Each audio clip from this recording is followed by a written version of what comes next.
My oaths betray each other till there's nothing left to keep.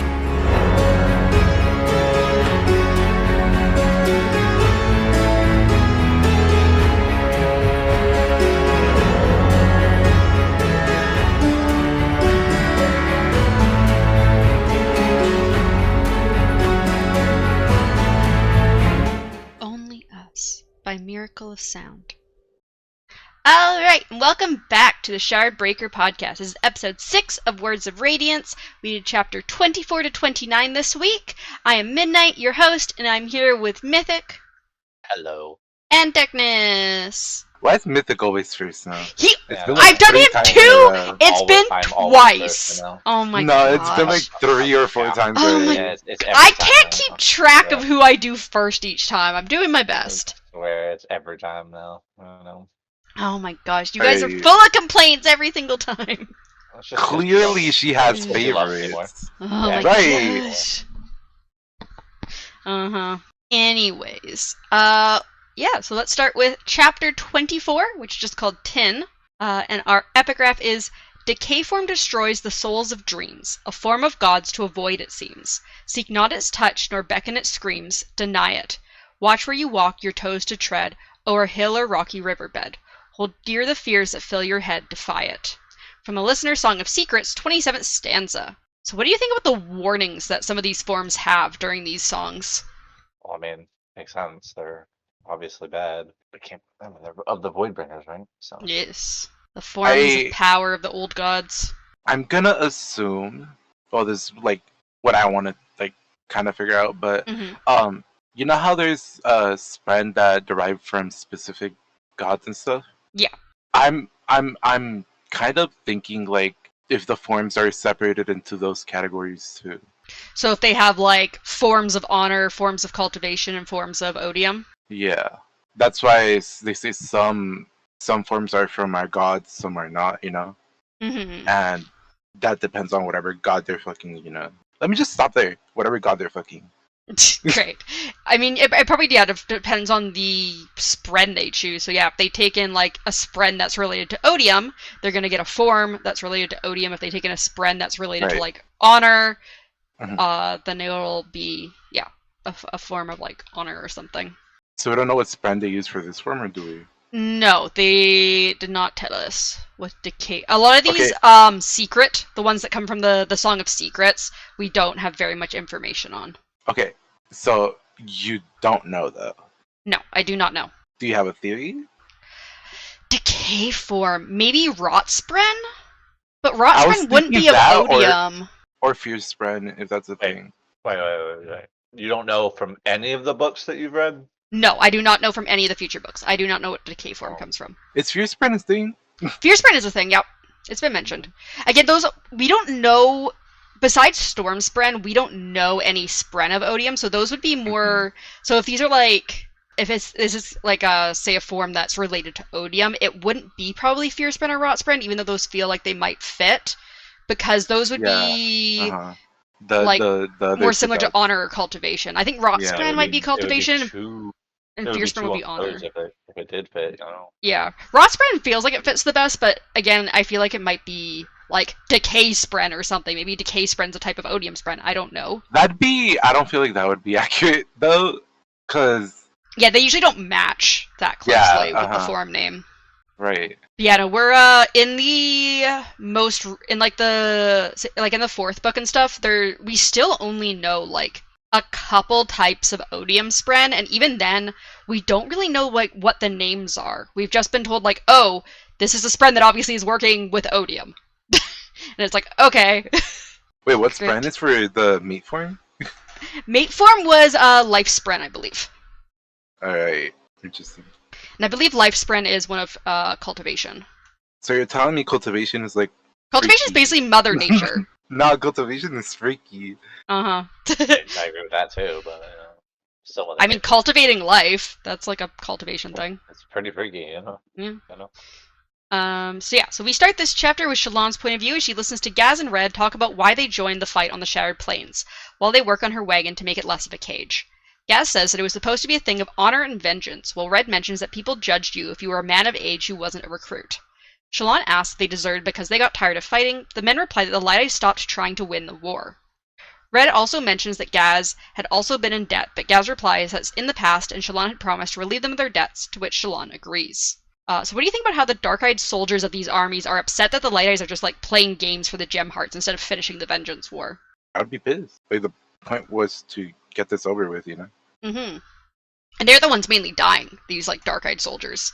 They're like, Right. I came here to like avenge our dead king, and you're just like playing games out here and not even trying to win.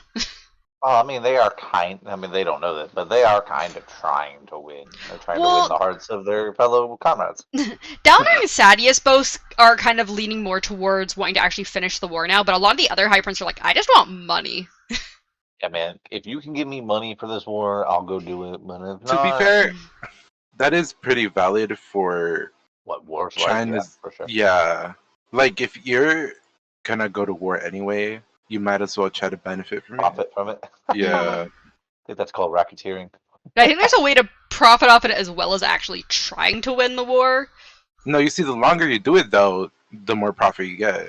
Yeah, the longer they're at war, the more money they make. Yeah, but they've, like, Dalinar has said, like, at this point, like, it almost seems like the war camps probably will become a city after the war's over anyway. So, like, they can continue trying to get the Gem Hearts even after they finish the war. Yeah, but war is money, so why end it when you can just keep making more money off of it? Yeah. Plus, they'd probably actually choose, like, which High Prince would be in charge of that city at the end. So, like, Yeah, no, nobody- they'd probably be like, I don't trust that I'm going to be the one that's allowed to stay here. There'd also be there'd also probably be more of an order and like a bunch of fucking laws and shit that you have to follow, rather than what like it's like in war times. Yeah. Although They're Dalinar gonna is trying to start impose a taxing for lot the more fucking rules. They're gonna start taxing for the Gem Hearts.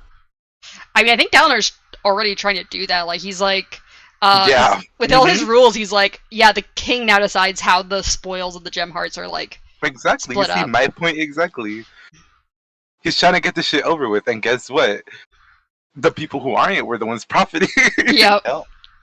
Yeah. So Gaz then reveals a window that he made into the side of Shallan's wagon, mentioning that he picked up a few things from working near the lumber yards. Shallan and Red both praise Gaz as he mentions trying to do one on the other side as well.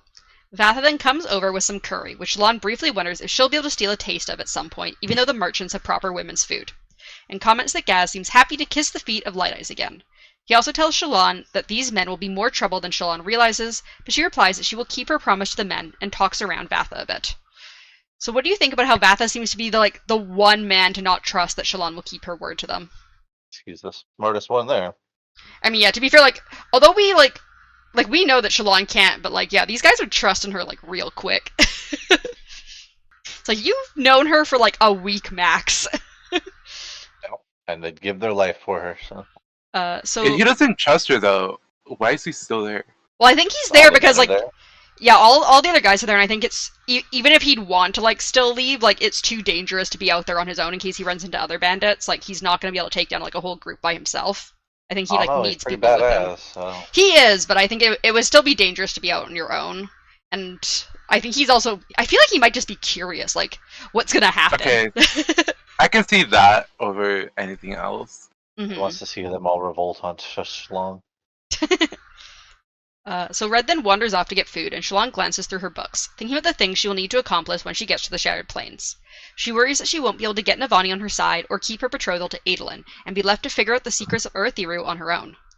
Shallan then opens one of Yasna's books about the High Princess of Elithkar to try to better understand the political landscape that she will be entering.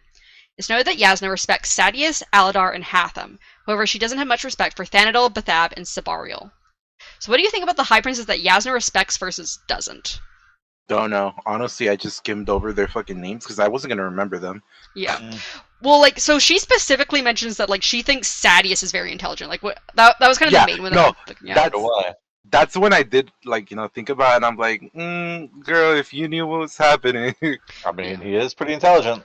So Because I think the only things we really know about the others is I believe Aladar might have been one of the ones who's on, the kind of bottom that Dalinar tried going to first Oh, when he I was bet trying to he's make the alliances.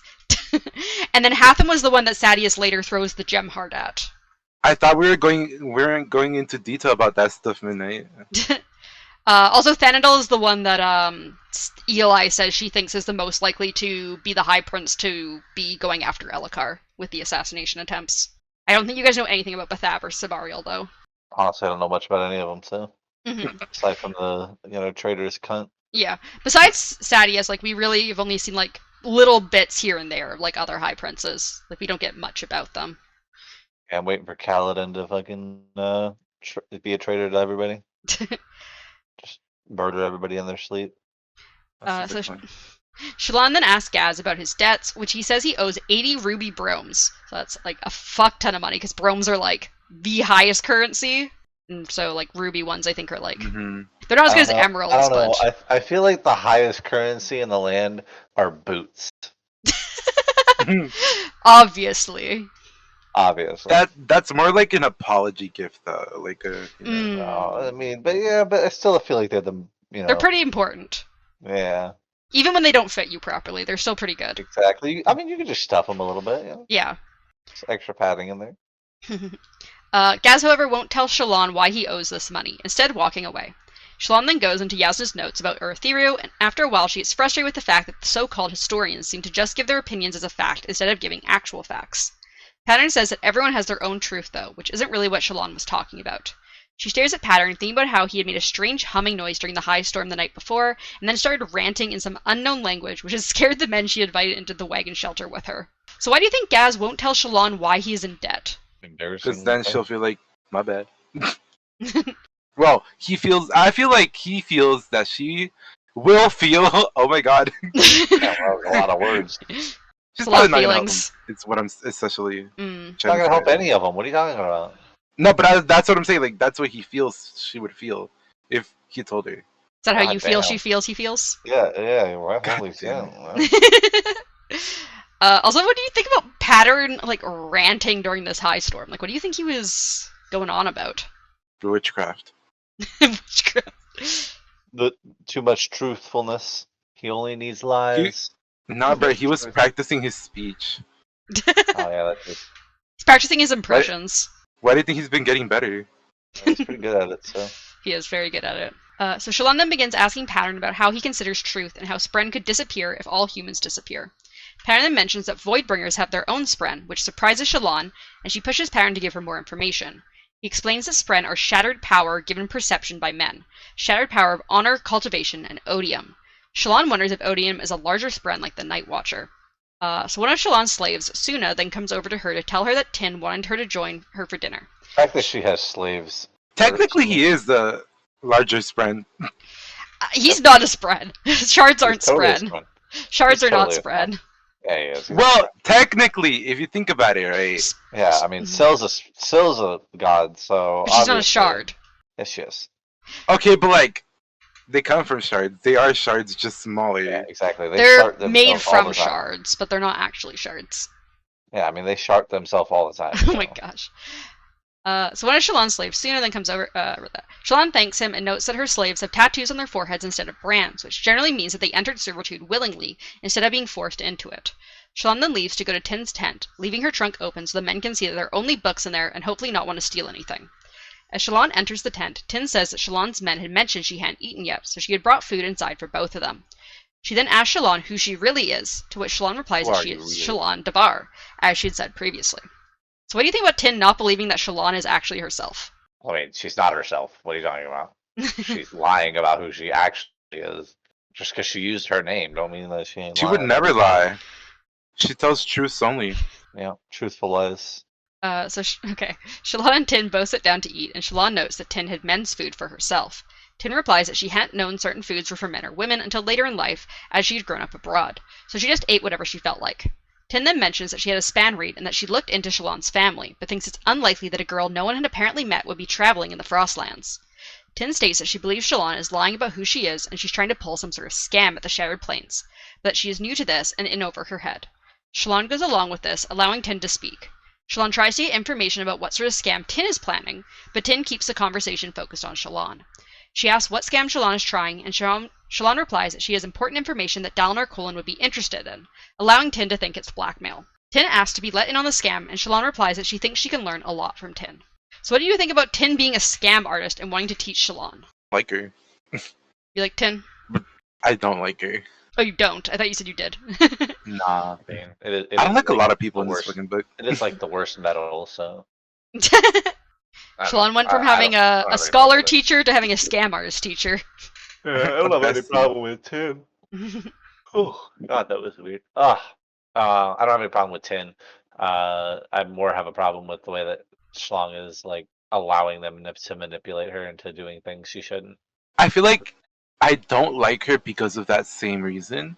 But I originally didn't like Shalon anyways, so True. my dislike is just generalizing and around her now. So Yeah, no, I mean, it doesn't come up till later when she. I don't want to say tricks Kaladin because she really doesn't. Yeah, in my he's opinion. definitely doesn't fully believe her, but he just kind of goes along with it because he's like, this is too much of a hassle. yeah, that's because he doesn't want to deal with that shit. Yeah, he really doesn't want to deal But with it. when they originally were like, we're gonna go over here and pretend to be these people, and she's like, but why don't I just be myself? She's like, that's no fun. Yeah, I'm like, okay, no, it definitely should have just been yourself, because why are you being a dumbass? Like, I don't understand. Like, obviously you're gonna see these people later. Well, I mean, she didn't know how important Kaladin was. Well, it's kind of dumb how she chose for her to be a princess or whatever, right? Yeah, why not just be like some sort of like high-ranking like hornier? You don't have to be a full-on princess. Right. No, but the fact that a bit before that she was like, being unimpressive is probably the best thing you can do, and then she pulls that. She's like, princess time. Let's be a princess all of a sudden. Yeah, no. A horny princess of all things. I mean, to be fair, I think she went with hornier because of Shalon's hair color. Yeah, sure. Totally wasn't so that she could hear her speak unintelligibly. Right. It totally Well, yeah, it was partially that, but also like she does Shalon does have hornier blood because like horniers are the ones with the red hair. Wait, she has hornier blood? Horn eater, not horny. I don't know. I heard hornier blood. I mean, maybe her blood was like hornier than everybody else's. Maybe horniers are just horny. Who knows? Oh God. Okay, we need to stop. I mean, yeah, they do eat horns, so. Anyways, so we go to chapter 25, Monsters. Which I just love the chapter title because he's just talking about horses. Oh well, yeah. You monster. They are monsters. So. I fucking love that. Wait. Good. At this point, I love that both Kaladin and Shlong both have like this weird fear of horses. Well, it's because horses aren't like normal, like calming creatures. It's still weird as shit. They're not crab-like. Yeah. Horses scare me too, Loki. Honestly, I don't like horses either. What the fuck? I'm not a horse They're person. scary. I don't trust them. What are they fucking trample What me? do you mean you don't trust them? I don't trust them. They're gonna like kill me. They're gonna trample me or kick me. That's what I was thinking, Wow, you guys got some problems.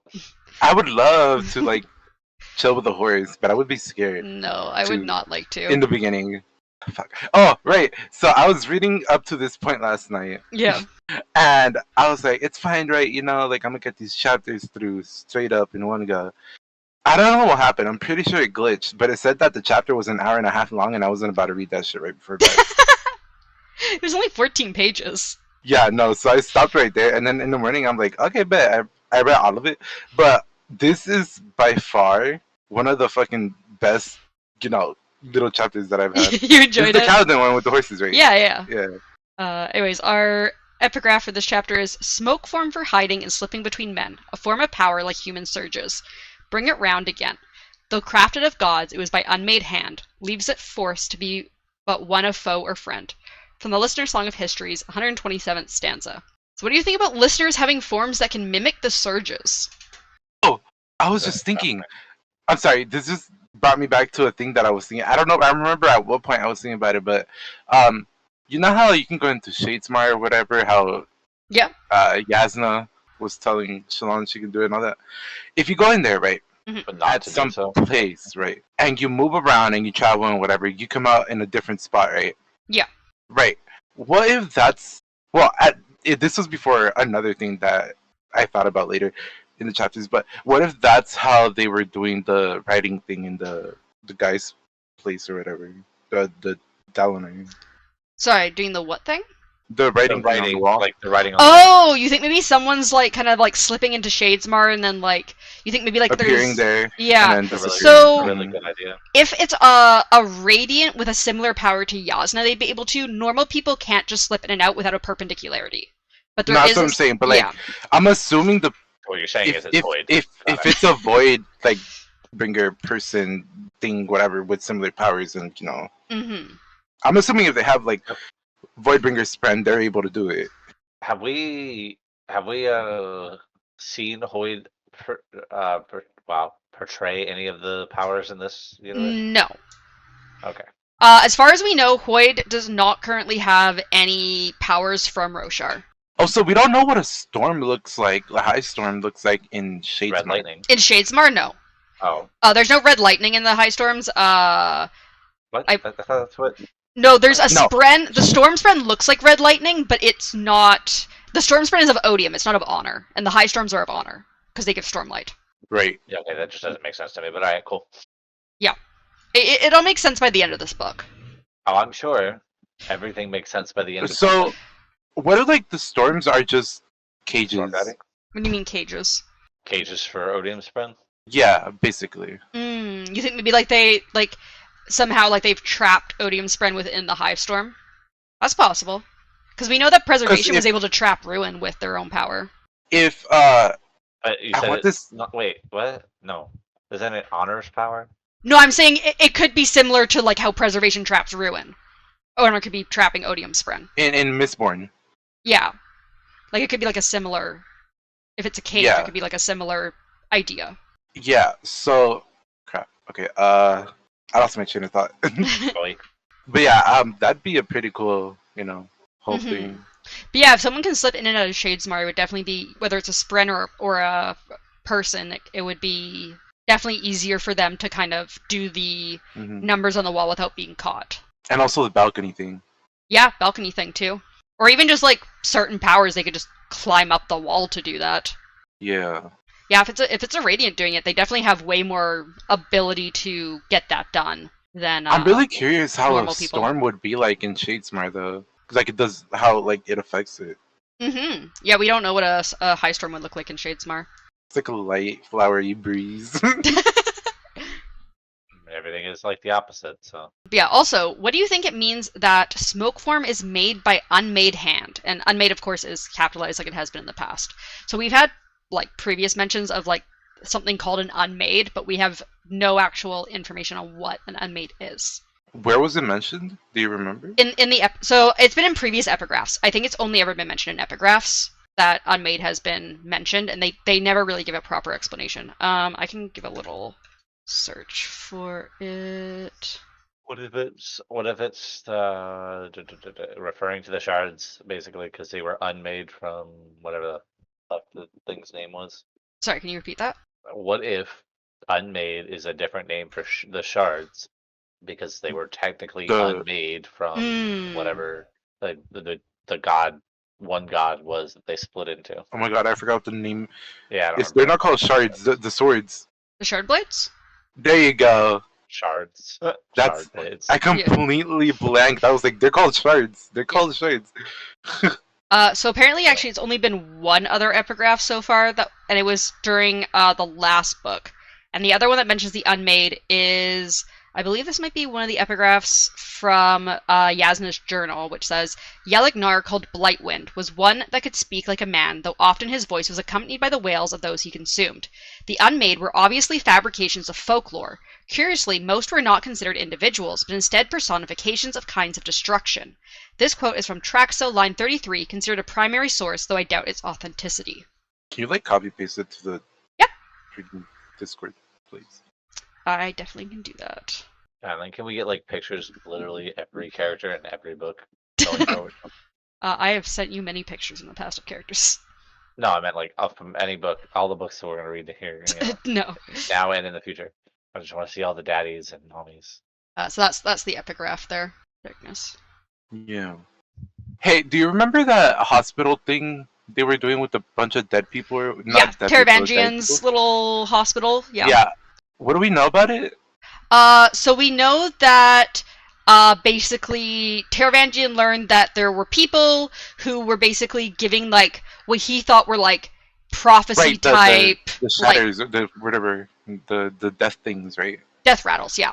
So they were giving, like, these death rattles, and he was trying to learn more about, like, things that may happen in the future. Like, he was trying to get information by recording these death rattles, so he was, like, slowly killing people in hopes of, like, being able to record their death rattles. Okay, have those stopped? Not as far as we know. No, he's still recording them as far as we're aware. I just because I was doing the Control F for unmade, it like messed up where I was in my notes here. Mm-hmm. So we switched to Kaladin's point of view as Dalinar asks him to get on a horse, as Dalinar says it's important that he and his men learn how to ride. Kaladin reluctantly He chose the best horse. Kaladin reluctantly agrees and heads over to the stables with his men. He eyes the horses that are in a low-walled area nearby, not trusting creatures so smart. Proper animals like chulls were slow and docile. Once Dalinar is gone, Moesh comes over to Kaladin to remind him not to trust Dalinar too much as he's a Light Eyes. However, Moesh is eager to learn how to ride a horse since they offer quite a bit of advantage on the battlefield. The stablemaster Jeanette comes over to them and says that she's been told they need to let them ride her horses. She doesn't seem pleased about it, and Kaladin states he isn't pleased about it either. Jeanette asks if Kaladin is the one everyone is talking about, and then says he needs a haircut. Jeanette then goes into a long lecture about... Agree. Jeanette then goes into a long lecture about how to treat the horses and how to ride them. After her long lecture, Adolin shows up on Sureblood, which is a white Rashadium. Adolin tries to compliment Jeanette, but she begins throwing rocks at him, and he eventually leaves. So what do you think about Kaladin's distrust of the horses? Unwarranted, just like y'all's distrust of horses. Just because they're not crab-like doesn't mean that they're not good. You can't trust anything that's not crab-like. Crab horses would be worse. Honestly, when they said horses, I thought they were crab horses. So. Nope, these are animals that are originally from Shinovar, which is where like more Earth-like creatures tend to be, since the high storms don't really like hit them hard. So, if I see a crab horse, I'm not gonna see it for much longer. I'm out of there. There's no crab horses. The closest they have are the chulls, which are more like kind of like oxen or something. Like they're like these big crabs that kind of like pull carriages and stuff that we've seen previously. That's kind of the closest they have. So Kaladin notes that there are both men and women working with the horses, and Jeanette replies that it's because it's not listed as a masculine or feminine art in Arts and Majesty, which confuses Kaladin, and Jeanette realizes it's because Kaladin is a Dark Eyes. However, Kaladin finds he doesn't mind how abrasive Jeanette is, as he refers to how most Light Eyes act. He then goes up to one of the horses that looks the least evil, and briefly talks to it about neither of them wanting this before getting on the horse. So what do you think about the fact that working with horses isn't considered a masculine or feminine art? What the fuck is that? It's a crab horse. That looks terrifying. It looks like it's gonna fucking like chop me up and then eat me. That's literally when they said horses. This is what I thought of. All I do is go into my. For some reason, in my head, it was like that, but with a lobster tail. I know. It's one of the creatures I have in my D&D games. Fine. Also, in case you're wondering, this is the size difference between a person, a horse, and a Rashadium. As Rashadium are basically like bigger horses. Oh, okay. Yeah, Clydesdale. Yeah, no, that's fine. It's literally just a Clydesdale. I don't understand. It's just a very big horse. Yeah. You can literally lay down, and my life is over. I mean, have you seen Clydesdales? It's kind of cool, though. Is that what they look like? Yeah, they just look like bigger horses.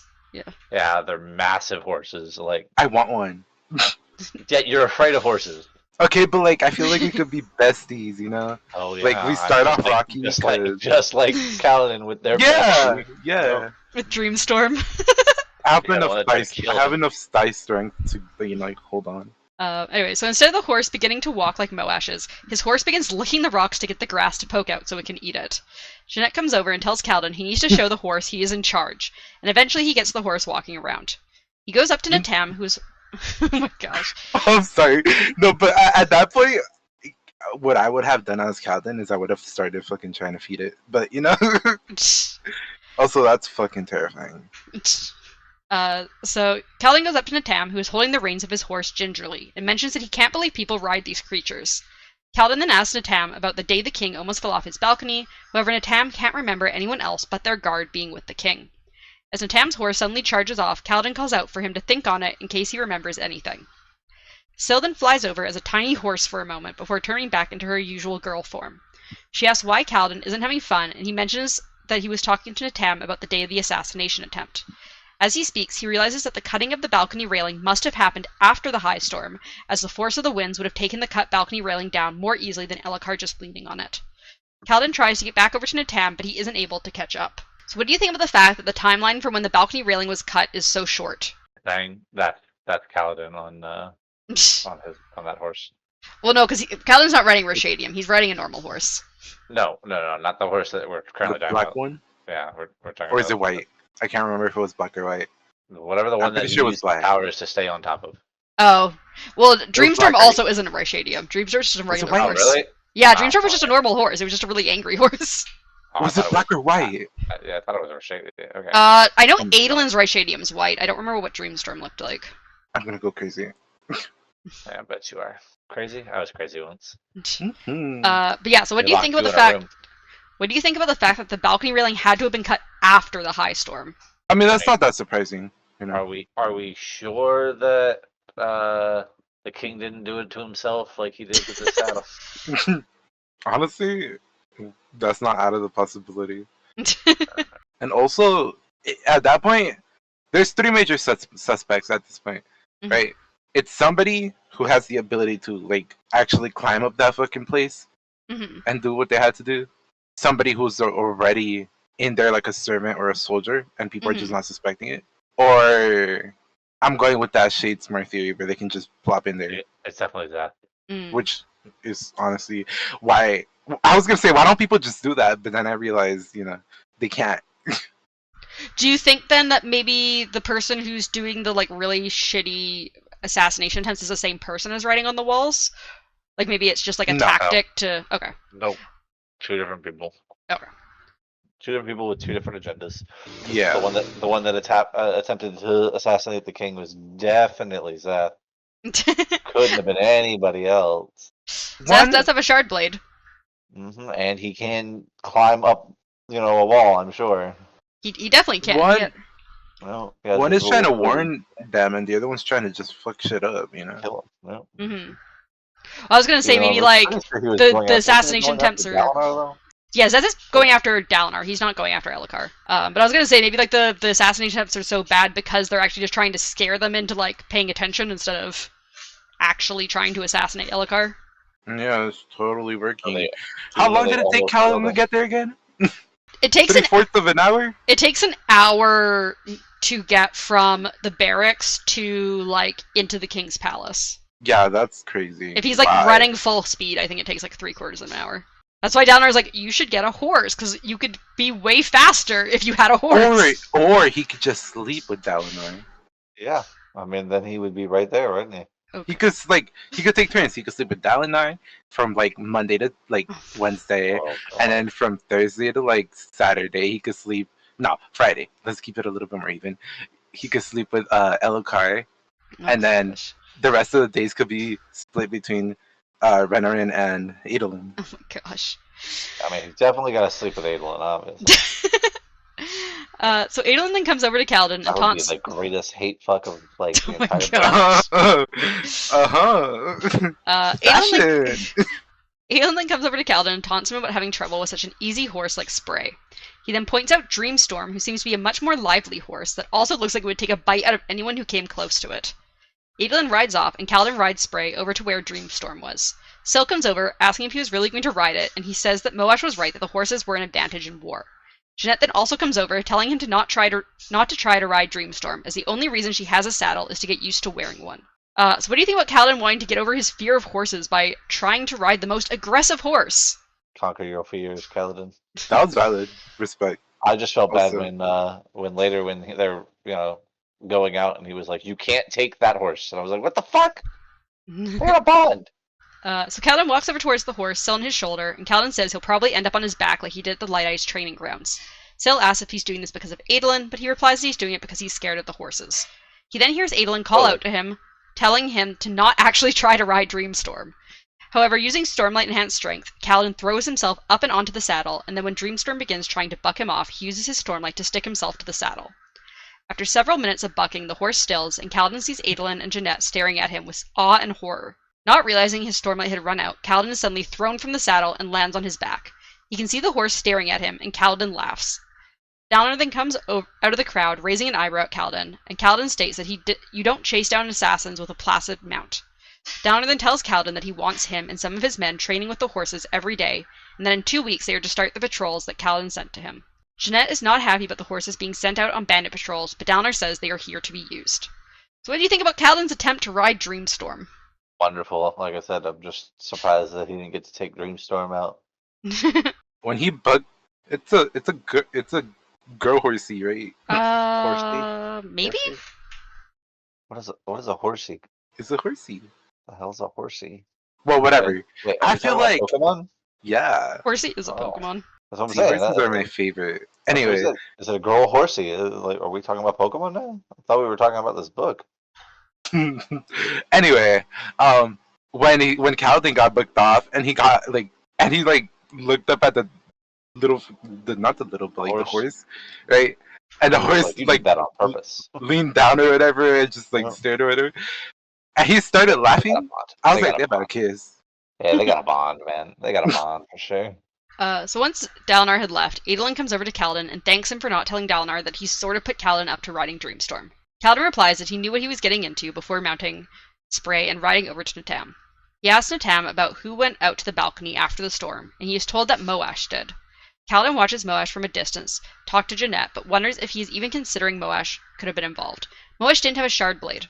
Kaladin then sees that Dalinar had gone to talk to Amram, and a deep hatred burns within him. He quickly turns his horse away from them and thinks that patrolling outside the war camps will be good. So what do you think about Adolin thanking Kaladin? They're totally about to hate fuck. Oh my gosh. I feel like they're slowly starting to like each other. They're slowly getting a respect for each other. Yeah, exactly. Until they hate fuck each other, and then they really like each other. What do you think, Darkness? About them hate fucking? No! About Adolin thanking Kaladin. Nah, fuck you. I don't like their relationship no more. Oh wow. Oh my gosh. You only like it when they hate each other. Yeah. Also, do you think Moash is somehow involved in the attempt to assassinate the king? Yeah, why not? It'd be great. What do you think, Mythic? I think who is involved in trying to assassinate the queen? Isn't that the motherfucker that sweared his life to Kaladin or whatever? Yeah, he's like Kaladin's best friend. Oh, we know how things with Kaladin goes. Yeah, best friends usually stab each other in the back. So. Yeah, do you think though he's in on the attempt? No. I think it's a red herring. Yeah. At this point, never mind. Let me not say that. Okay. Who is the one that told him that though? Natam said that Moash was the only one who went on the balcony. Oh, you think Natam's kind of putting putting things in his head yet? So then we get chapter 26, The Feather. And our epigraph is, they blame our people for the loss of that land, the city that once covered it, did range the eastern strand. The power made known in the tomes of our clan. Our gods were not who shattered these plains. From the Listener's Song of Wars, 55th stanza. So what do you think shattered the shattered plains if not a powerful form of the listeners? Gods. Not odium, apparently. I don't know. War. The struggle to defend against the desolation stuff or whatever. Do you think somehow maybe the Radiance or the Heralds did it while fighting the Voidbringers? Yeah. Maybe it was them doing their final, ultimate sacrifice, knowing that it won't matter if they fuck stuff up if stuff is restarting anyway. So we move to Adolin's point of view as he fights the Parshendi, swinging his Shardblade around and leaving a circle of dead Parshendi around him. He charges forward with real soldiers around him, not bridgemen who didn't want to fight. He runs over to his friend Jakimov, who is wearing green and gold, mentioning that he was almost surrounded. However, Jakimov is obviously feeling the thrill of battle and says he is doing great. Technically, Adolin wasn't meant to be out fighting today, but he had shown up with a small strike force to help. It was part of Dalinar's plan. He glances up at where the Parshendi surround the chrysalis on the top of a three-tiered hill that looked like a squashed pyramid. The two of them then begin climbing up the side of the hill. As they climb, Adolin mentions that Renarin is down below with guards, as Dalinar wanted him to be close to the fighting for once. Yakimov, however, mentions that he knows that Adolin being here is part of Dalinar's plan to bring a feeling of cooperation between High Princes to the battles. So what do you think about Adolin and Renarin coming out to help the High Princes that are fighting? Good idea, to be honest. I only saw Adolin. I know what you're talking about. Renarin's there. He's in the background. He's doing his best. Somebody else could use that shirt plate way better. He's trying. He's not. That's the point. He's trying. See though? Once he was only a dozen feet from the top of the cliff, Adolin summons his blade and stabs it into the side of the cliff. He then moves to stand on top of it as shard blades don't break and won't even bend. He then jumps off of the shard blade and onto the top of the hill. He begins punching and slamming his shoulder into Parshendi, throwing many of them off the side of the cliff until his shard blade reforms. Yakimov is soon next to him, joking that having Parshendi flung down onto his head was a great surprise. Adolin then points out the nearby chrysalis. Adolin and Yakimov rush over to the chrysalis, but Adolin is shocked to discover that Parshendi had already removed the gem heart. He glances around and sees the Parshendi Shardbearer nearby. Adolin shouts out for the Shardbearer to fight him, but the Shardbearer just hands over the uncut gem heart to one of the other Parshendi as they begin jumping across the nearby plateau where the second half of the hill was. Adolin ignores Yakimov, calling him to fall back, and rushes the Shardbearer, although his attack is knocked away. So were you surprised to see Eshni out fighting again? Means her leg must be feeling better. I forgot that was her name. You forgot Eshni's name? In my head, she's like big, buff, beefy crab lady, but pop off, I guess. I mean, she is a big, buff, beefy crab lady. That sounds hot. Yeah, I mean, Of course it does. Didn't they think that they were a male at one point until they got closer? Well, they thought all of the Parshendi out fighting were male because they just assumed that, oh, we only send men out to fight, so obviously these are all men too. Yeah, sexist, got it. Oh. Yep. That doesn't shock me. This whole book has been that way. Also, here's a nice picture of Eshni with her shard blade. But yeah, so suddenly the Parshendi Shardbearer speaks in Alethi, stating Adolin's name and asking where his father is. Adolin is shocked as the Shardbearer opens their faceplate to show no beard, meaning they are probably female. Adolin states that the Shardbearer refused their messengers previously, but the Parshendi says the times have changed. Adolin wants to fight, but his father's voices in his head keeps him from doing so. He says that Dalinar will want to communicate somehow, and the Shardbearer states they will send a messenger and to not kill the messenger. She then jumps across the chasm, leaving the area. So what do you think about? I don't feel like that's gonna go well. So yeah, what do you think about Eshni speaking to Adolin to ask to send a messenger to Dalinar? Once again, I don't think it's gonna go well. No? I'm mostly terrified that it's gonna go into the wrong fucking camp, like Sadius or some shit. Oh, you think someone's gonna intercept it? Yeah, that would be fucking horrible. Look at them. They're colluding with the Parshendi. Right. That's literally what I was thinking would happen. I mean, he's already looking for ways to undermine him. So, So we then skip. Our greatest enemy. We then skip for a bit in time to get the army getting ready to head back to the war camps. Adolin goes looking for Renarin and sees him sitting on a rock, looking upset. Adolin asks what happened, and one of the bridgemen brings him off to the side to say that Renarin had wanted to help defend one of the bridges, but when he summoned his Shardblade, he froze. Since then, he's just been sitting on that rock. Adolin assumes Renarin had one of his fits. He tries to reassure Renarin, but he doesn't seem to be in the mood for talking. Adolin then goes to pay his respects to the High Princes, but they don't seem the happiest to see Adolin here. He then goes back over to Yakimov, who is sitting in a tent drinking wine. Adolin glances at the tiered hill and thinks that it almost looks man-made. He then looks back at Yakimov and mentions how good they could have done with even more Shardbearers. Yakimov says that if Adolin keeps dueling, he'll eventually lose his shards, but Adolin says that by that point he'll have won a ton of shards anyway, so he'll have lots to choose from. Adolin then brings up that he's struggling to get duels, and Yakimov says that another duelist is paying people off to refuse Adolin. So first of all, what do you think about Renarin? I said a lot of good that did. So what do you think about Renarin freezing up when going to fight?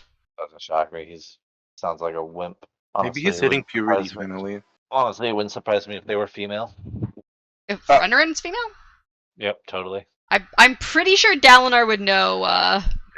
Well, technically, Dalinar's just as crazy. Also, what did you think about apparently them implying that a duelist and not Sadius is getting people to not duel Aelin, even though we know that it sounds like Eli's been kind of the one spreading that. Who the fuck is Eli? Eli is Sadius' wife. Oh yeah. That's not how I remember her name. Ialai. Eli. I thought that was Eiley. I thought it was like L.A. or some shit. No, it's Eli. No, that's where you live, Darkness. No, I don't. I live in like Antarctic. No, check. I would love to live there. It's cold. Oh, you want to be cold? I fucking hate the heat so much. Oh, but honestly, I already gave my point of view on Renarin and his fighting things, because I believe, honestly, at this moment in time, somebody else could be using the sharp blades better. He'll manage getting fighting experience without it, you know. But Paladin could use the shard blades. No, he's gotta make his own. I mean, he's gonna grow them out of his own body, like the freaking person. He technically already did get his own, but you know. And then the recent question, which was the freaking wife thing or whatever, right? Well, it was what do you think about them like implying that Right. it's not Sadius that's dissuading people, even though it kind of technically is behind the scenes. Wait, what? Well, it could I thought be. it was Eli. Well, yeah, but Eli's Sadius' wife, so it's like she's going behind the scenes to kind of dissuade people, even though they don't think it's her. It could be like what's his name? The other dude, Calden, don't like. Amaram? These people have the dumbest fucking name, bro. I can't. Most of these are like their last names, not their first names. Yeah, I noticed. Because Sadius' first name is actual Toril. He's Toril Sadius. Toril. Turtle. Wait, his name is Tortle? Toril. Torol. Oh, okay. I was gonna say, wow, I didn't realize that. We were taking more inspiration from D&D. No, he's Toril. Toril Sadius. And technically Eli is Eli Sadius. But, like... That sounds so nasty. Like, I don't remember what I don't remember what Amaran's first name is. I feel super bad for her. Like, ew. She's very happy with where she is. Yeah, but she has a terrible last name.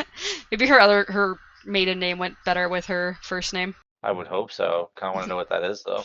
I don't think we ever find out. What? Why wouldn't we find out? That's like a pivotal thing. Oh, I'm sure. Yeah, it's very pivotal. It is. It's really not. How are you gonna say it's not? I don't understand. So Yakimov then states that he's surprised that Adolin is allowing an arranged marriage, but Adolin replies that it's just casual and he isn't even sure if it's going to happen at this point, considering how delayed the ship has been. Apparently, even Navani was starting to get worried at this point, since she hadn't heard anything from Yasna. Adolin then asks Yakimov to meet up at a wine house tonight, but Yakimov says that isn't good for his reputation to be seen with Adolin right now, so he'd rather meet up once things had blown over more. Adolin then goes back over to his men and Sureblood, giving Sureblood some scratches before getting on the saddle. Sureblood prances around a bit before moving, as if trying to improve Adolin's mood. They had brought the Bridgeman's Bridge, and the men seem amused when Adolin and his soldiers took turns carrying it. As they begin to head back, Renarin comes up beside him on his own horse and states that he didn't have one of his fits. Instead, he had just frozen and been a coward. Adolin says that's fine because Renarin doesn't have a lot of experience yet and that he is a brave person. Adolin then notices that Renarin isn't wearing his glasses and thinks that he's trying to act like he doesn't need them. Adolin says that Zael will whip Renarin into shape, but Renarin says that he needs to be ready because something is coming. Adolin correctly states that Renarin is thinking about the numbers that keep appearing on Dalinar's walls, and Renarin repeats that he needs to be ready for the coming storm. So what do you think about the fact that Renarin froze and did not have a fit that kept him from fighting? He decided to throw the game, Report him. No, I genuinely feel like I'm confused because why did he not do anything though? Oh, he said he just froze up. Yeah, exactly. We just believe people now, This motherfucker's gonna end up being in one of the. Well, he's gonna end up dead, to be honest. No, he's gonna be in one of the freaking things. Forgot what they're called. It's been so long. What? That is okay. So I'm just gonna say that is not how I pictured her. The picture I sent? Yeah, legitimately not how I pictured her at all. I don't know why. Orders. There. He's gonna end up in one of those order things or whatever. Oh, one of the Radiant Orders? Yeah. Yeah, that's more like what I was Yeah, that's more what I was thinking too. Yeah, like the other one I just think looks this- like a. I think this one's more weird official art. Lathander, like a weird Lathander fucking fan art. Also, what do you think about Renarin not wearing his glasses? That's why he froze. He couldn't see shit. That's why he didn't do it. He's like, I fucked up. He's like sweating in his shard plate. He's Okay. like, fuck. I was like, what do I tell Adolin? God damn.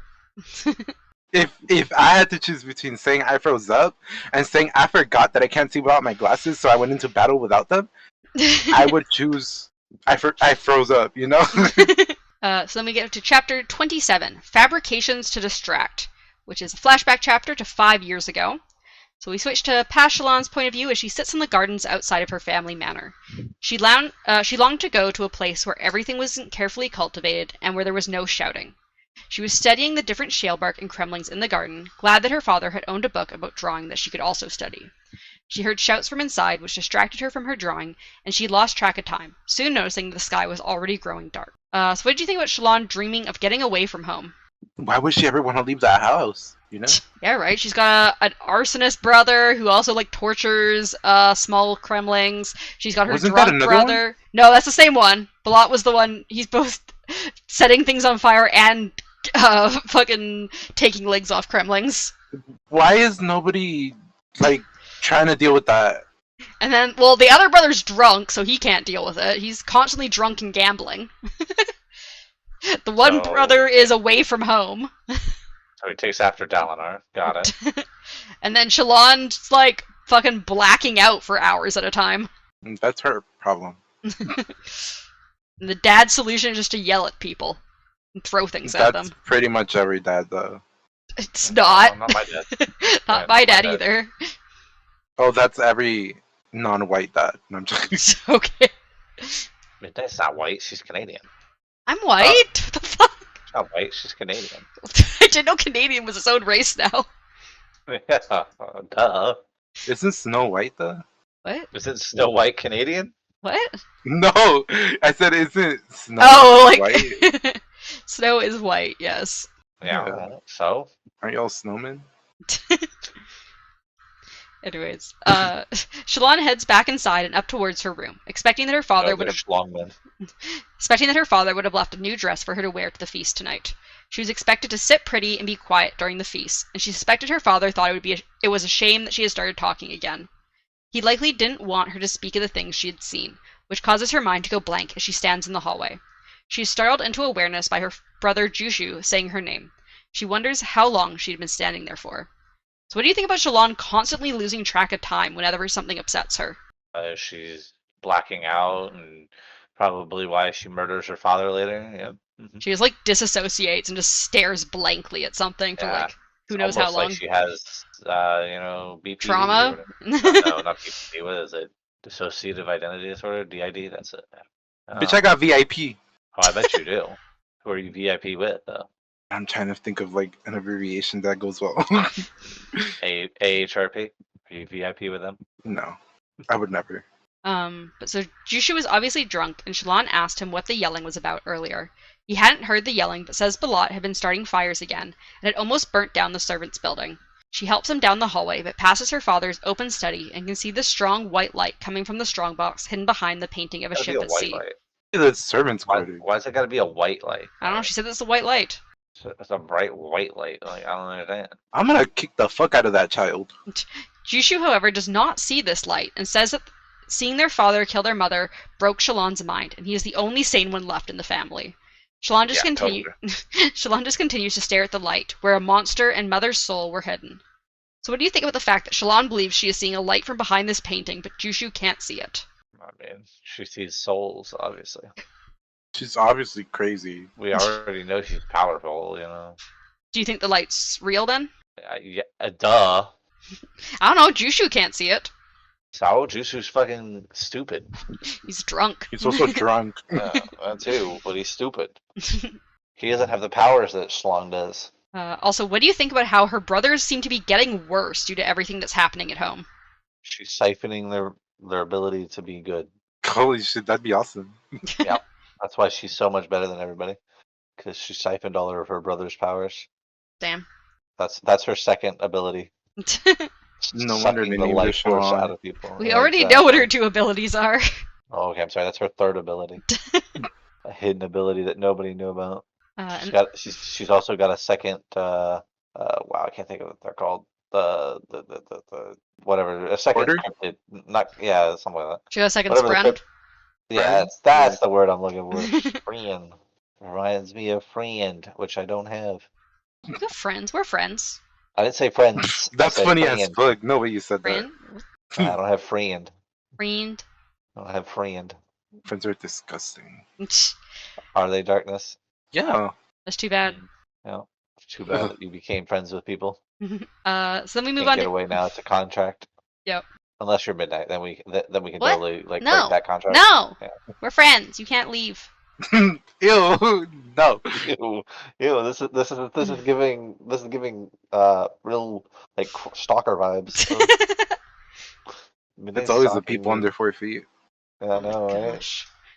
So we go to chapter 28. Coveting my 6 foot height. I know. Understand. Chapter 28. Boots. Boobs. Boots. Boobs. Yeah. Boots. Yeah, you know the best form of currency. Boots. First stick. Yep. So our epigraph is, the betrayal of Spren has brought us here. They gave their surges to human heirs, but not to those who knew them most dear before us. 'Tis no surprise we turned away, unto the gods we spent our days, and to become their molding clay they changed us. From the listener's song of Why secrets is it for the stanza. rhyming? Because it's a This fucking is a like song. poem song thing. They all rhyme. Yeah. So what do you think about the listeners considering the Spren to have betrayed them by giving surges to the humans? They need to They get did over betray themselves. them. They 100% did. You want to know why? Because they're crab people. Nobody wants crab people as their masters. Spren don't want to hang out with the crabs. That's No, upsetting. nobody wants crabs, man. Well, I mean, I guess some people do because they get it on purpose. But What the fuck? Yeah. I've heard about stuff like that, actually. What? yeah, collecting diseases. I don't want to know.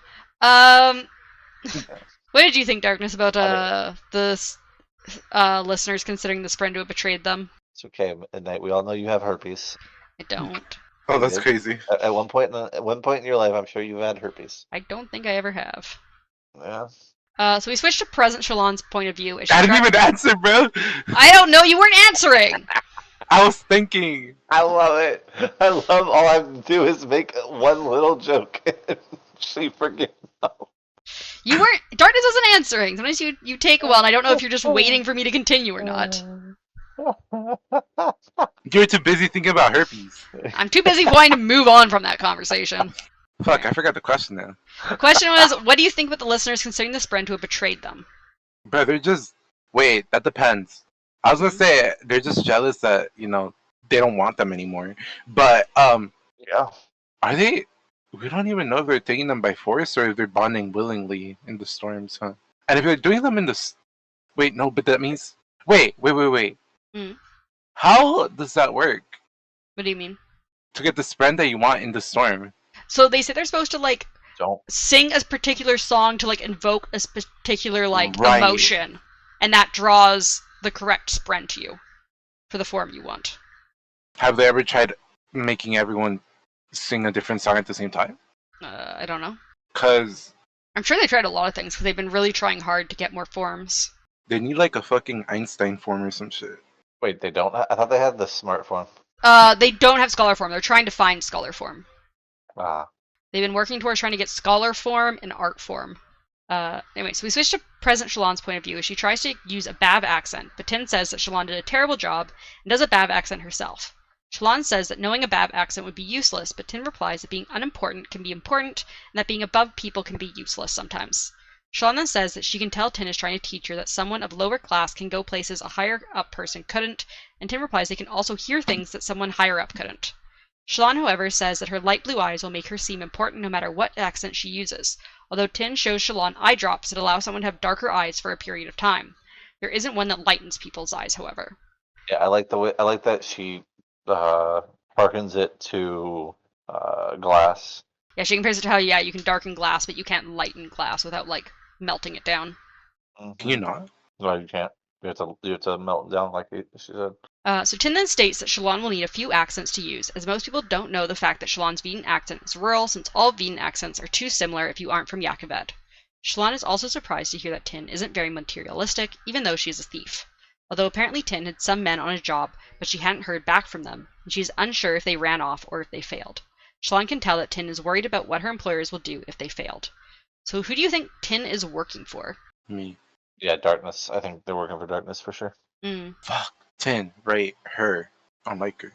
Do Yeah, that's why she's working for you.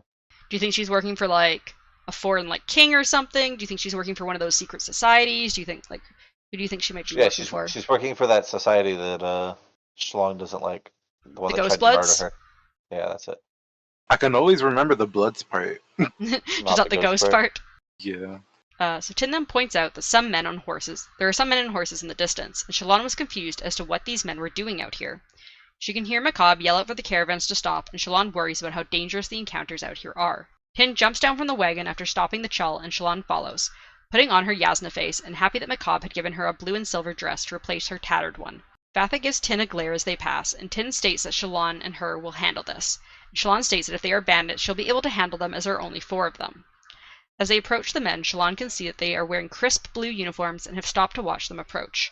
After a while, Shalon stops and tells Tin that the men can come to them. As they stop, the men do start approaching. Tin then tells Shalon that it's boring to be herself and to pretend to be a Horn-Eater, When the men get closer, Just dumb. when the men get closer, Shallan is surprised to see that the one in charge is a Dark Eyes. Tin then announces Shallan as Princess Unu Luku Akina Ata Atai. The man is surprised that a Horneater would be in a Vorin dress, and Shallan replies that the man will be respect. The man apologizes, but Shallan doesn't think he seems too apologetic. So what did you think about Tin forcing Shallan into pretending to be a Horneater princess? I would have left her hanging. I don't give a fuck. Any other thoughts, Mythic? I agree. I would have just left her hanging for sure. Been like, no. Yeah, no. Shallan notes that the other men are also dark-eyed and that they call the man in charge Cal. Cal then asks about the bandits in the area and says he represents the king and Dalinar Kholin, which Shallan instantly knows will be an issue for her. He also says if they were attacked instead of just taking their word, and Shallan replies that she is offended. As Tin fills Cal in on the details of the bandits, Shallan hopes I don't think she says offended. I'm pretty sure she said offend. She said, I am offend. Yeah, I am offend. I am offend! You will respect. Rock has never sounded this stupid, so I don't understand why they are this stupid. Like, why? This is why I was like, yeah, Kaladin definitely doesn't believe this. Yeah, I didn't understand why she was Being dumb. like that. Mm-hmm. I don't know how many Horneaters she's met. She was doing her best, apparently. Yeah, so Shallan hopes that these men aren't very important, since Dalinar Kholin could be her future father-in-law. So do you think Shallan faking who she is to Kaladin is going to cause issues when she gets to the Shattered Plains? Yeah. She didn't even call him like a fucking airsick lowlander or whatever the fuck they call I know, him. right? Oh my god, right? That's how He's gonna be like, she didn't once call me an airsick lowlander. Lowlander. Yeah, definitely not a Horneater for sure. So Kaladin then tells him that they are only a day and a half by carriage to the Shattered Plains, and again seems suspicious of Shallan, calling her spindly for a Horneater. Tin asks if Kaladin just insulted the princess's weight, and even manages to produce anger spren. Again, Shallan says she is offended, and demands Kaladin's boots as an apology. Kaladin is shocked and replies that he isn't going to give her his boots, but she replies that she will tell everyone that Kholin is taker of boots and women's virtue, which causes Kaladin to sputter in surprise. Shallan then pretends she doesn't know Alethi words and says she meant vesture, not virtue. So what do you think about Shallan forcing Kaladin to hand over his boots? That's gonna go poorly for her in the future, for sure. What do you think, You Darkness? think he's gonna ask for his boots back? That'd be hilarious. Just he sees her again, he's like, oh yeah, Horneater, huh? Give me my fucking boots. I mean, he already talks to, like, above his station, so. Give me my storming boots, woman. Right, I was surprised. Aren't those the boots he took? Nah, those are new boots. I think But still. those are new boots that he probably got after becoming a guard. He got fancy boots instead of the crappy leather sandals. Yeah, but still, I'm surprised that, like, he even talked to her so respectfully or whatever, Yeah, no, after he doesn't talk to anybody else respectfully, I don't know. Well, he generally does to people outside of Dalinar's family. Okay, but she's a light eyes, right? Yeah, but that's why he's trying to be, remember, he's trying to be, like, more respectful, because he's trying to, like, live up to, like, him being, like, an actual bodyguard instead of a slave, so he's been trying to be, like, a bit more respectful, even if he doesn't actually mean it. That's not the Kaladin I know. No, it's not the Kaladin that we all like. That's not the man that I fell in love with. Oh my god. Oh god. Darkness, he's not real. As Shallan continues to go on, Kaladin eventually gives in and hands over his boots. He mutters angrily to himself, and the men eventually leave. Once they are out of earshot, Shallan laughs so hard that joy spren appear around her, like blue leaves. Tin says Shallan's accent was pretty good, although she emphasized some words too much.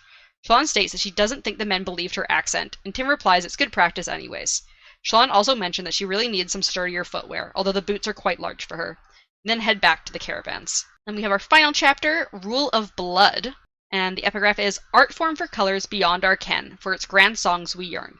We must attract creation spren, these songs suffice till we learn. From the Listener's Song of Revision, 279th stanza. So what do you think about the connection between art form and the songs of the listeners? Can you repeat the thing again? The epigraph? Mm-hmm. Art form for colors beyond our ken, for its grand songs we yearn. We must attract creation spren, these songs suffice till we learn. So what was the question? What do you think about the connection between art form and the songs of the listeners? So the epigraph kind of makes it sound like once they get art form, they may like remember more of like these songs to give them more clues for other forms. So it's like makes sense if like they consider like music and art, Mm-hmm. So it sounds like it kind of like unlocks like a new tier of like songs and like ways maybe that they can like progress in their forms once they get art form. So what Well, our form they was the downfall of the doll. Got it. what they really needed to do is have everyone change into art form and just start fucking rocking. Yeah, they just need to have a rock night. They're all bards. So we then move to Sadius's point of view, as he breathes in the scent of Parshendi blood and embraces the thrill of battle. Battle was one of the few things that brought him joy anymore, although he didn't like how these little Gemheart contests went. He wanted a real battle. Sadius opens his eyes and sees Amram approaching him, and Sadius feels a moment of annoyance when he sees how well organized Amram's honor guard is compared to his own men. So what do you think about Sadius' slight jealousy of how well organized Amram's men are?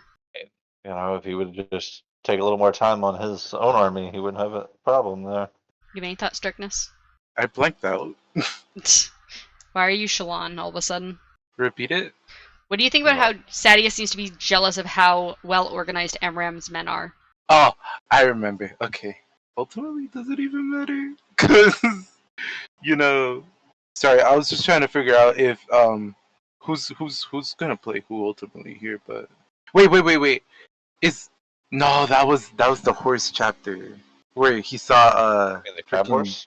Dalinar and Sadius talking. Not Sadius, Amaram talking, right? And he just turned around. Crap. Okay. I don't remember this chapter. Should I just move on? Yep. Yeah. Alright, Chirp. Amram states that Sadius' plan failed as the other two high princes who were actually assigned to go after the Gemheart were already here. Sadius had gotten new bridgemen. I'm sorry. Now I remember specifically where we were. Okay. Okay. Odd. No, but yeah. Why would he even care if he hasn't even been there? Well, I think Sadius is just like he can tell that his men aren't like as orderly and Probably because he treats them terribly. And also the people who were like essentially gathering them to be a good army kind of just dipped, Mm-hmm. So Sadius had gotten new bridgemen, so he was no longer slowed down from Dalinar taking all of his bridgemen for Oathbringer. However, Sadius didn't care that he can't make it seem like he didn't know he was supposed to head out on this plateau assault.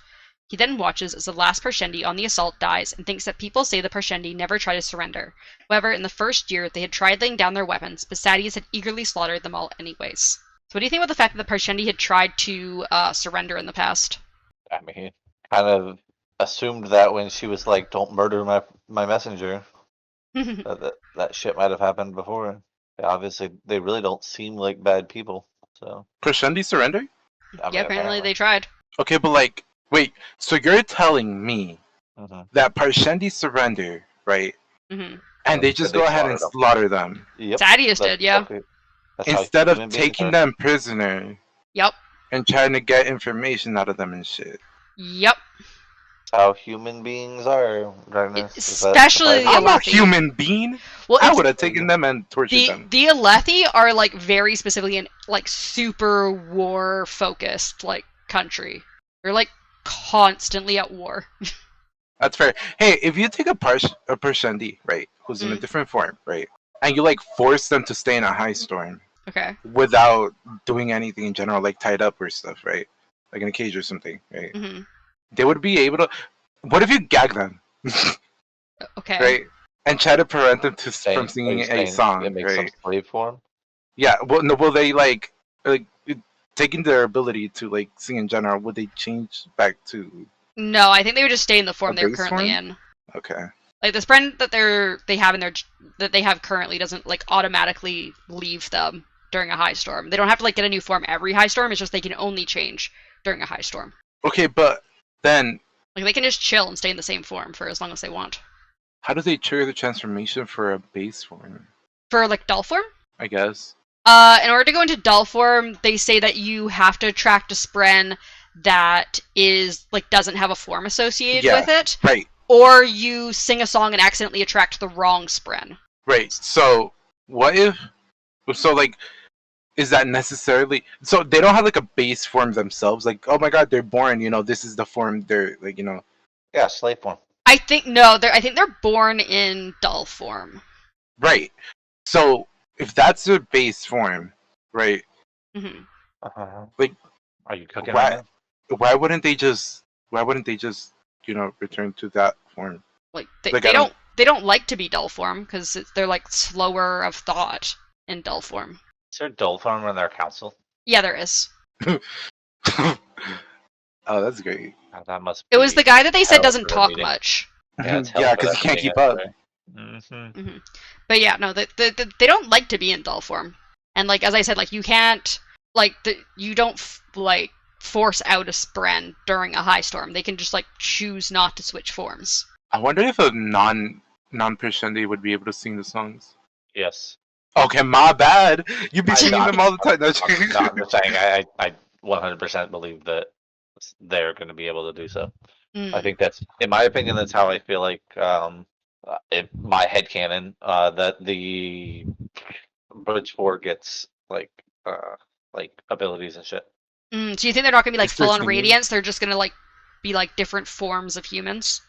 They're Yeah. gonna be a fucking. Well, I don't know about different forms. I just think that, I think Parshendi have like the specific like thing that they're able to do when they bind with Spren, and then humans are gonna just have a different way, but like it's the same method. I mean, technically, Lopen is at her Daisy and Rock's at her. I don't think it's gone over this yet, but it's not really a spoiler. The fact, They're so human. if you remember her Daisians, like they specifically have like these weird like super hard shell-like nails that are blue and stuff. And that's because way back in ancient times, both the Horn-Eaters and the Herdasians are like technically have some Parshendi blood in them. So Even more solidifying that theory that they're gonna just go sing out in the high storm and ban yeah, so Countess. And I shit. don't If they think start it's. singing Shakira, I'm gonna go crazy. Wait. I don't think it's Oh been. my God. I don't think it's been confirmed, but I think that the reason part of the reason that Rock can see Spren a lot more easily is because of that. his Parshendi blood. Possibly. So yeah, so if anyone could maybe like attune to the rhythms, it would probably be Rock and Lopen at a Bridge 4. Yeah, I feel like they're all gonna be though. I mean, maybe Rock and Well, Lopen maybe, can like a teach couple, them. But yeah, I think there'll be a couple that maybe won't. Maybe be able to Shen do will it, teach but- them. No, I think Shen leaves. Oh. I think they're gonna, when they try this, Shen's gonna be a part of it, and then Shen's gonna get like war form or whatever, be smarter all of a sudden, and then not, You remember that no longer wanna be here. epigraph thing where it was like, they gave Spren to them rather than to the people that knew them better or whatever before us. They said that the Surges. They were upset that the Spren gave Yeah. Surges to humans Yeah, that. instead of to the listeners. Well, they said they're like before people or whatever, or their ancestors. Yeah, like instead of to like the people before them. Yeah, like I'm assuming like the We haven't first time they made solidified Radiance. who the first people of this planet were, right? I mean, I'm pretty sure Mythic had a theory where. Yeah, Mythic thinks that there were no humans originally. That it was just the Parshendi. Yeah, I'm gonna go ahead and like ride on that theory with him. It definitely seems like at least outside of Shinovar, the Parshendi like fit in with like the nature a lot better. Because like Shinovar's the only place where it's not all crabs. Are you trying to speak Mythic, or is that just saying picking up on your mic? Okay. No, I'm typing. Sorry. That's fine. I think it was just like I didn't really hear anything, but I think it was just Yeah, kind of picking it up because you were flashing, and I was like, I didn't Alright, know if your that's mic okay. wasn't working. No, that's my fan. It's hot as hell in here. Okay, that's I fine. knew it was a fan. Anyways, where were we? It is hot as fuck. It's been hot here too, but it's cloudy today, which is nice. So as they begin to head back, Amaran says that he does not approve of Sadius' tactics, and that they need to work with the king in Dalinar. Sadius replies that he knows the type of person Amaran really is, but Amaran replies that there are greater fights than Sadius' petty squabbles. Sadius replies that he will make Elethkar strong on his own, through fist and blood. Amaran replies that Sadius didn't used to be like this, but Sadius states that he had accepted the world for how it truly is. So what do you think Amaran means that there are more important things? Like, what do you think Amaram's goals are here? Sadia said that? No, Amaram said that, like, Sadius, like, isn't thinking of things, like, in the big enough picture. Like, Amaram seems to, like, have goals that he wants to work towards. Well, that we are know different that from Sadius's. we know that Amaram was working with the freaking Bloods people. Or whatever, No, right? he was not working with them. He was worried that the Shardbearer that Kaladin killed was working for the Ghostbloods. Well, do we know if it's because he had dealings with them? So he might have dealings with them, but he's not. It doesn't sound like he's specifically part of them because he was worried they had sent someone to assassinate him. So he was aware of them. Yes, he's definitely aware of them, so he could be part of a different group, or he just is dealing with them, kind of like Shallan's father had been. But he's not necessarily like on the side of the Ghostbloods. So maybe that's what he's trying about. He's trying to deal with the people that are like, trying to manipulate shit like around them and stuff. Mm-hmm. He's worried about things like outside of just like Elethkar's Mhm. internal politics. Do you have any thoughts, Mythic?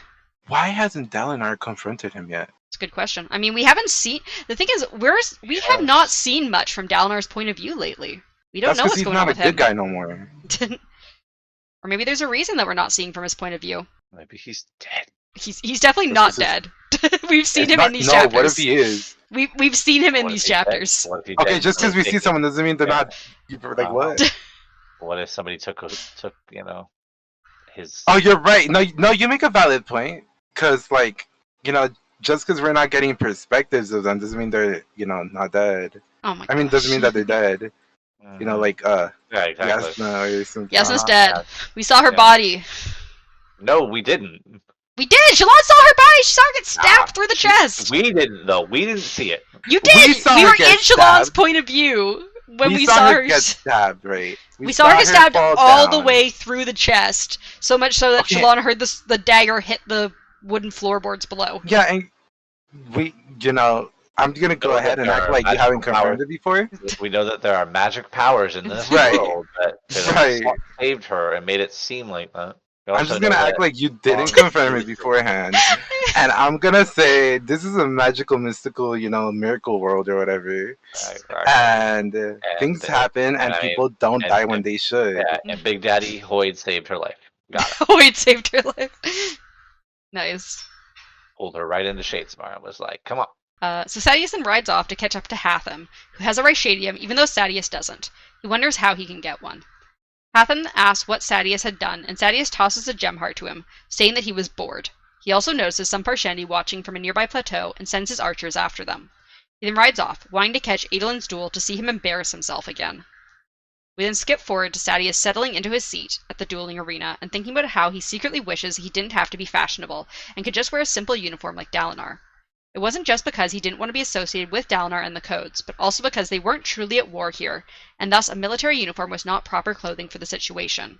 Sadius also thinks that he hates how he feels and looks outside of his shard plate, as he used to be powerful and people would lust after him.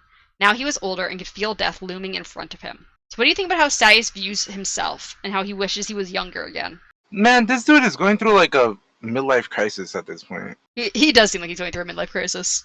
which doesn't surprise me, cause the way he's acting, cause men. Yeah. What do you think, Mythic, about Sadius' view of himself? Definitely seems in character for him. He's disgusting.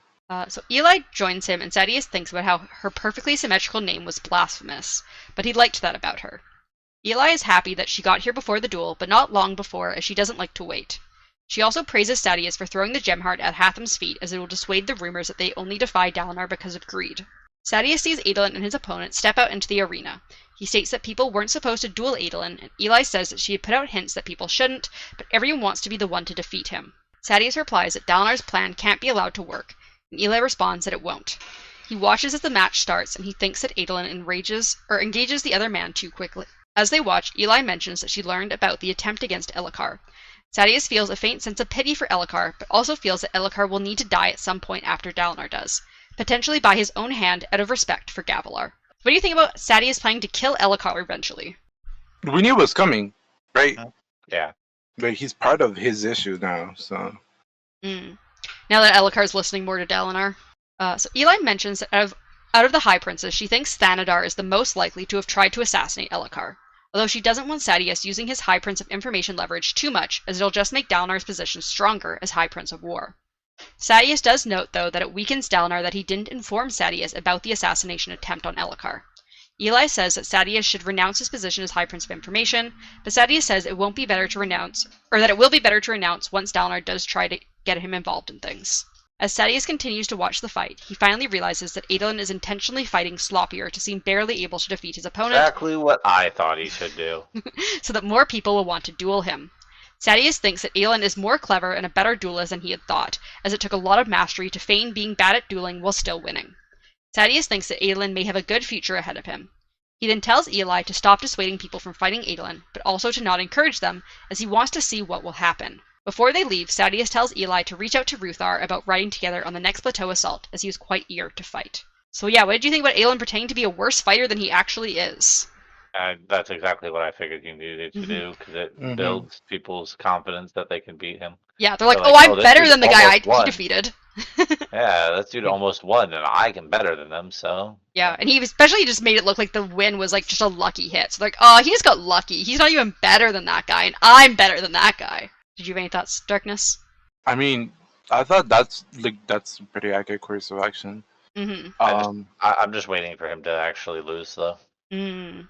I also feel like it wouldn't even last that long if he did that though, because I feel like they'd catch on pretty fast. Shit, no, they're prideful. There's no way. Yeah, Sadie seems to think that people aren't going to pay enough attention as he is, and that Aylin's making it pretty convincing. He also says that like a lot of duelists are kind of like hot-headed and prideful, so he's like, they won't notice. Yeah. But that was our final chapter. I have a couple overview questions.